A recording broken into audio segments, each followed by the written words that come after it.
Hi guys et bienvenue dans cette nouvelle vidéo. Pas de blabla, on rentre direct dans le vif du sujet. Depuis que j'ai commencé cette chaîne YouTube, je reçois beaucoup, mais vraiment beaucoup de questions concernant les études de médecine. Et je me suis dit, en fait, pourquoi pas prendre les questions qui m'ont été le plus posées depuis que j'ai commencé cette chaîne et aller demander à d'autres personnes d'y répondre à ma place. Parce que comme ça, vous aurez des témoignages d'autres personnes qui font elles aussi des études supérieures et de médecine et vous aurez du coup la réponse à toutes vos questions. C'est donc muni de mon notebook digital, hein, c'est une manière un peu plus belle de dire de mon iPad, que j'ai été à la rencontre de 3 personnes qui ont gentiment accepté, d'ailleurs gros cœur sur vous, de répondre à vos questions les plus demandées. Si ça vous intéresse, je vous laisse tout de suite avec la vidéo. Je vais laisser ces personnes se présenter. Je m'appelle Zoé, j'ai 20 ans. Je m'appelle Elena, j'ai 21 ans. Je m'appelle Yacine, j'ai 20 ans. Je suis entre la bac 2 et la bac 3 en sciences biomédicales. J'ai d'abord tenté l'examen d'entrée en médecine et je l'ai raté la première année. Je suis en bac 3 médecine. Je suis en 3e année de médecine. Une question qu'on m'a souvent demandé, c'était si j'ai toujours su que je voulais faire médecine. On va voir ce que ces personnes ont dit. Alors non, j'ai pas toujours su que je voulais aller en médecine. J'ai voulu d'abord devenir infirmier. C'est suite à un travail étudiant en tant qu'aide-soignant que j'ai vraiment pris conscience que je voulais faire médecine. Non, je pense pas que j'ai toujours su, mais c'est vrai que c'est venu quand même assez tôt, 4-5e primaire, que j'ai commencé à dire ouais, j'aimerais bien faire médecin. Ceux qui font médecine pour l'argent, il faut vraiment beaucoup de motivation. Je suis pas sûre qu'il y en a vraiment qui font ça pour l'argent. Je pense pas. Moi j'ai dit si tu veux de l'argent, vends tes pieds, genre va pas en médecine.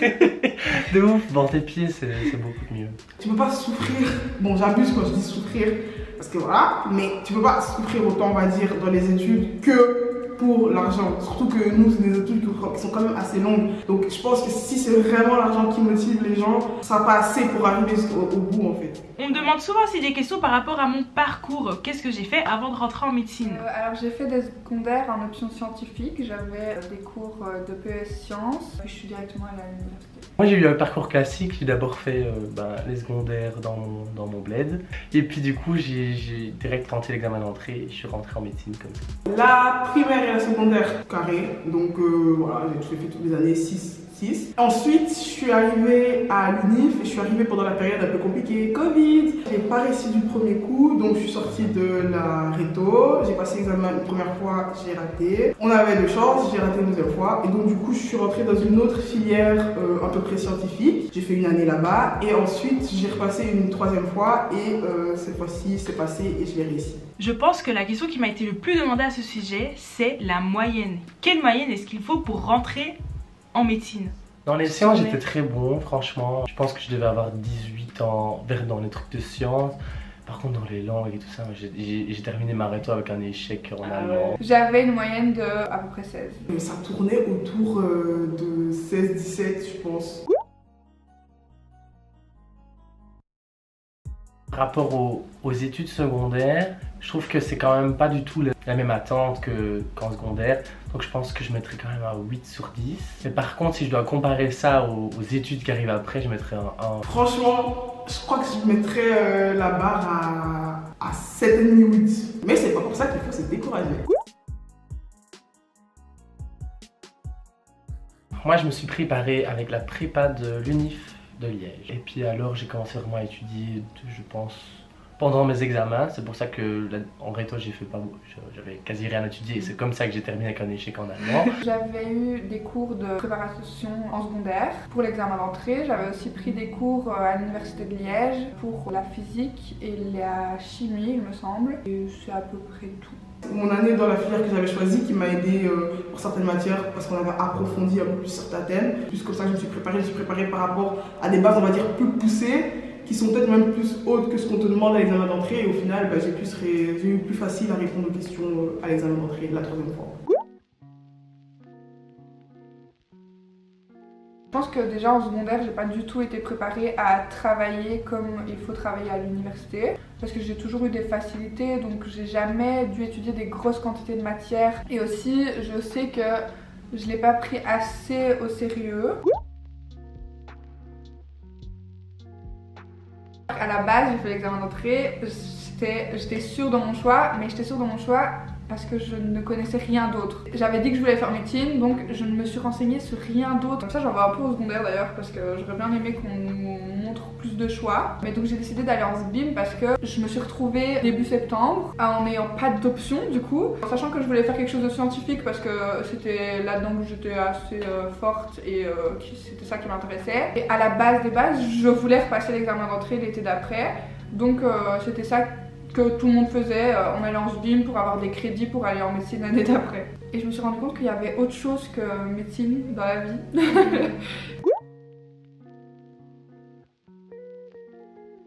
Perds pas ton temps cet été-là, vis ta meilleure vie l'été après tes secondaires, ça vaut pas le coup de gâcher tout ton été. D'avoir confiance en soi, c'est pas si dur que ça, il y a beaucoup de gens qui y arrivent, donc pourquoi pas. Vraiment il faut croire en soi, il faut être motivé. Je lui dirais tranquille, ne te tracasse pas trop pour ça. Oui, tu veux faire la médecine, mais c'est pas la fin de ta vie. Quand j'ai lu le message, félicitations, j'y croyais pas. Et du coup, juste en lui dire bravo, en fait, t'as tenu, t'as fait, t'as osé le repasser. Elena, félicitations. Vous l'aurez donc compris, j'ai pris aussi le cas de Zoé qui a accepté de faire cette vidéo, c'est ma meilleure amie. Et elle, en fait, elle avait essayé l'examen d'entrée, mais malheureusement elle n'a pas réussi. Et au final, ça a été pour son plus grand bonheur parce que maintenant, elle est dans une filière qui l'épanouit de ouf. Maintenant que nous avons passé l'examen d'entrée, il est temps de s'interroger sur la première année de médecine. À quel point est-ce que c'est compliqué à votre avis? Si je mets en relation avec la réto par exemple, je dirais 6, 7. Et si on doit comparer ça à la deuxième par exemple, je mettrais genre 2. Je trouvais que c'était genre à 8 ou 7. Mais après il faut aussi voir le contexte où c'était vraiment Covid, donc j'ai été, on nous a laissé chez nous tout le temps. C'était horrible. Je mettrais à 6. Parce que ça a été dur de s'adapter à la charge de travail. Les matières n'étaient pas compliquées, mais le fait de devoir trouver une façon de travailler, d'étudier qui est extrêmement différente de secondaire, ça c'était plus... Genre, le plus dur pour toi, c'était l'adaptation Ouais. à l'université que les cours en soi, genre. Ouais, c'est ça. Moi j'ai pas trouvé la première extrêmement compliquée. Genre en réto j'aimais pas trop les cours qu'on avait, j'aimais pas trop l'école même, les profs. Et donc du coup arriver en première et avoir des cours que j'aime, il y a quand même un saut entre les deux, mais il y a un saut beaucoup plus grand je trouve entre la première et la deuxième. Ça change de la réto, genre vraiment ça change le niveau de matière, organisation et toi-même savoir que ce que tu dois faire, balancer les choses c'est très dur, donc voilà, c'est à peu près la même note, mais juste la raison, le pourquoi du comment est différent. Ne pas rester dans sa chambre à étudier tout le temps. Faut voir ses amis, faire son baptême. Vu qu'on est dans la première année de médecine, j'ai voulu me pencher sur la question du baptême parce que c'est super connu en Belgique en tout cas, mais je vais les laisser y répondre parce qu'ils sauront mieux que moi. Donc le baptême c'est un rite d'initiation, si on peut appeler ça comme ça, pour les étudiants qui arrivent donc en première année, mais vous pouvez également le faire en deuxième année. C'est un petit bisutage, gros bisutage, qui dure à peu près 2 mois. On est plein, on se serre les coudes, on se trouve plein d'amis. Et au-delà de ça, c'est vraiment une expérience qui vous sort un peu de votre zone de confort, qui vous oblige à changer un peu votre façon de penser aussi. Beaucoup de valeurs je trouve dans le baptême, il y a la solidarité, il y a l'entraide, enfin c'est vraiment quelque chose que je regrette absolument pas et je conseille même à beaucoup de gens. Alors vous pouvez très bien faire votre baptême, réussir votre année, ou très bien ne pas faire votre baptême et le rater. On va pas se tirer vers le haut pour tous travailler, donc d'office on va moins travailler que ce qu'on pourrait. Mais c'est pas ça qui va bloquer les études parce que ça va s'arrêter à peu près vers mi-novembre. Et donc après ça, il nous reste presque 2 mois entiers pour pouvoir travailler nos cours. Donc si on veut vraiment réussir les cours après, c'est totalement faisable. Ça c'est une question qu'on m'a pas beaucoup demandé mais que moi je me suis posée, c'est quoi l'indispensable des étudiants qui sont en examen, en vrai de vrai? Première chose, le Discord de Macha, etc. Allez tous rejoindre. Venez rejoindre pendant les examens, on étudie ensemble sur Discord. Merci Elena d'avoir fait la vue. Franchement ça m'a aidé. Moi de base je suis quelqu'un qui aime pas trop travailler en groupe et au final je suis venue dans le Discord, je voyais qu'il y avait tout le monde qui était sur sa feuille, ça m'a trop aidé. Mon objet fétiche des examens c'est ce magnifique peignoir qui me tient super chaud pendant les examens. Essayez de voir des gens. Et le sport, c'est pour ça qu'il faut suivre les stories Insta de Macha. Sinon du thé. La première vlog je l'ai fait en restant enfermée chez moi, mais je me suis tout interdit. Beaucoup de nalou, beaucoup de café le matin. La lecture, parce que j'aime trop lire. Donc Et j'ai cru devenir folle à la fin. Beaucoup de nalou et beaucoup de nalou. Les Sims et Brawl Stars. Et Brawl Stars aussi. Maintenant qu'on sait c'est quoi les indispensables des gens, quelle est leur routine au final? Moi j'ai décidé d'aller à la bibliothèque, je me réveille vers 8h, 8h30 même, je n'arrive pas à me lever tôt. Et du coup je me réveille vers 8h, 7h. Je me lève, je me lave, un petit café si j'ai le temps, mais souvent j'ai pas le temps. Ensuite je fais un petit café, quelque chose comme ça, et j'essaye de commencer mes révisions généralement à 9h. 9h ou 9h30, je suis devant mon bureau. Je vais à la bibli pour 9h, 9h30, en prenant 1 heure de pause à midi et 15 minutes à 16h. J'étudie, je fais une pause vers midi. Moi je fais beaucoup de micro-pauses entre, ça fait pas tant d'études que ça. À part en période de bloc, je travaille pas le soir. Je rentre chez moi à 18h, j'arrête tout. Et j'étudie parfois jusqu'à 1h du matin, 2h du matin. Une question qui fâche les gars. Est-ce qu'il y a des cours qu'on n'aime pas en études supérieures? Et comment on fait pour y arriver? Bah moi c'est les cours de première, j'apprenais de la physique, ça m'intéressait pas. Je voyais pas pourquoi on apprenait ça, même si je comprends maintenant. Ils sont importants parce qu'ils nous rappellent les bases. Moi un cours que j'aime pas ou en tout cas que j'ai du mal, c'est vraiment la physique. J'ai toujours eu du mal je pense avec la physique même en secondaire. Ouais, il y a des cours que j'aime pas. C'est souvent des cours où il faut étudier des choses par cœur sans logique derrière. Ce qui est franchement rare je trouve en médecine. Par exemple loco, j'ai pas aimé parce que vraiment c'était que étudier des insertions de muscles, où l'artère passe, où le nerf y passe. J'ai bien aimé le fait de, après l'avoir étudié, donc de savoir, je trouve que c'est stylé quand même, mais l'étudier ça a vraiment été chiant de ouf. Puis, ben, je me dis qu'il n'y a pas le choix en fait.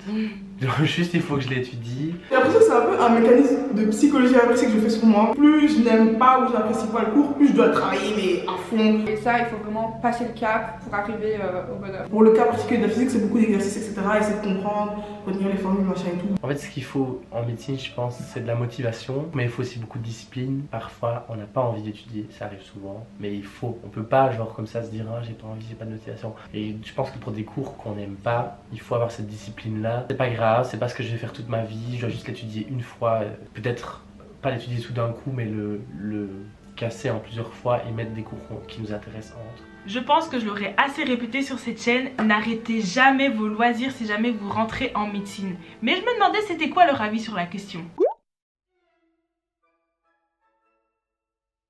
Il faut avoir des loisirs, il faut pas du tout s'enfermer dans un truc d'étudier tout le temps parce que je pense que c'est pas vivable et c'est pas tenable surtout. Je sors avec mes potes. J'aime bien le sport. Parce que oui, je n'ai pas été très assidue. Je vois ton regard, je vois ton regard derrière la caméra. J'aime bien la lecture et j'aime bien jouer à des jeux. Donc dans mon temps libre, ben, je joue de la musique, donc je fais du trombone dans une harmonie, je fais du piano et de l'orgue. On vend l'UNIF comme quelque chose qu'on ne fait que ça.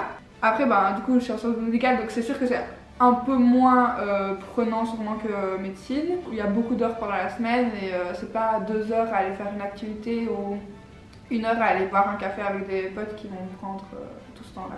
Mais je pense qu'à partir du moment où tu es assez bien organisé, et je dis pas que je le suis, franchement si vous arrivez à bien organiser votre année, votre journée, vos semaines, il y a tellement moyen de faire plein de choses, même quand on est en médecine. Genre vraiment, je m'en rends compte à chaque fois, même moi-même, à chaque fois que je grandis dans les années, on va dire, je me rends compte que si juste j'organisais mieux mes journées et mieux mes semaines, mes mois, etc., je pourrais tellement faire plus de choses. Donc franchement, c'est tellement possible de faire les deux en mode vie sociale et vie étudiante au final. Vraiment, merci beaucoup les gars d'avoir répondu à mes questions. Mais je me demandais, est-ce qu'il y a un dernier mot que vous aimeriez dire dans cette vidéo? Un dernier mot que j'aimerais dire sur mes études, ce serait que, et les études de médecine en général, n'ayez pas peur. On va pas se mentir, c'est dur. T'apprends plein de choses, je trouve ça hyper intéressant moi personnellement. Genre c'est tellement intéressant de découvrir plein de choses sur le corps humain, etc. Genre j'aime trop, franchement, genre, en tout cas moi j'apprécie. Et en plus, c'est vrai, un petit conseil, essayez d'apprécier vos cours en vrai. Quand tu t'intéresses plus que étudier pour l'examen, franchement je trouve que ça aide justement mieux pour l'examen. En tout cas moi je viens d'un village et d'une région où on pense que faire des études c'est un truc de ouf. Que c'est vraiment réservé à l'élite, à des gens super intelligents. Et moi je suis pas du tout d'accord avec ça. Je pense que vraiment tout le monde, ou presque tout le monde est capable de faire médecine. Si vous avez un peu des capacités, que vous êtes motivé surtout pour étudier la médecine, franchement il faut se lancer, il faut jamais se dire que c'est pas pour vous. Profitez avec vos amis, oui, continuez à parler avec vos amis, etc. qui sont en médecine ou pas en médecine, continuez à parler avec eux, romantisez votre vie. Wow! Que les SBIM, on n'est pas que les ratés de médecine. Courage, Vous allez y arriver, c'est dur, faut rester motivé. Non, pas motivé, faut avoir de la discipline. Ici, un conseil hyper important, mais continuez à vous abonner à la chaîne de Masha, etc.